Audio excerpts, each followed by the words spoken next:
Müəllimlər, bəs madrigal haqqında kim danışır? Madrigal nədir müəllimlər? Deməli, poetik janrdır. Bir də ki, madrigal da müşayiətsiz ifadır. Aha, əsasən sevgi, məhəbbət hisslərini tərənnüm edən madrigal 2 ya 3 müğənni tərəfindən müşayiətlə və müşayiətsiz oxunardı. Və madrigal həm də 15-ci əsrin sonu, 16-cı əsrdə Renesans dövründə yaranmışdır.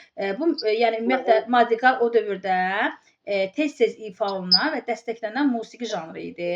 Və burada nələr daha çox, yəni hansı musiqi alətləri burada var idi müəllimlər? Kim qeyd eləyər o alətlərin adlarını? Nə var idi?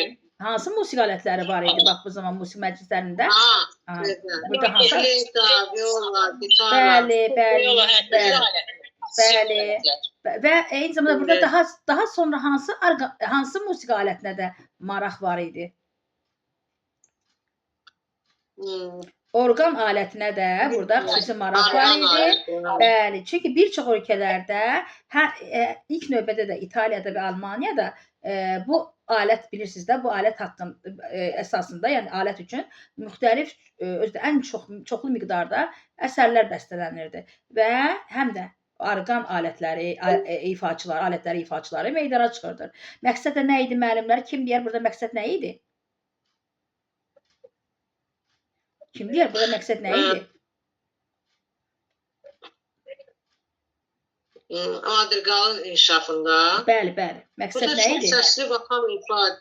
Çox səsli vokal ifa edir də bu. Məqsəd nədir? Məqsəd burada, ümumiyyətlə məqsəd saray və zadəgan mühitində əyləncə və incə poetik musiqi yarışmaları yəni keçirtmək, yaratmaqdır. Sonra şairlərin ilahi və romantik şeirlərini madrigalın məzmunu təşkil etdiyinə görə, ona görə də madrigal daha əsasən çox səsli vokal əsəri olaraq həm də dünyəvi mövzulu olubdur və kiçik ansambl üçün yazılırdı və İtalyan madrigalı da 15-ci əsrdə yaranmışdır. İngilis madrigalı isə 16-cı, 17-ci əsrlərdə yaranmışdır.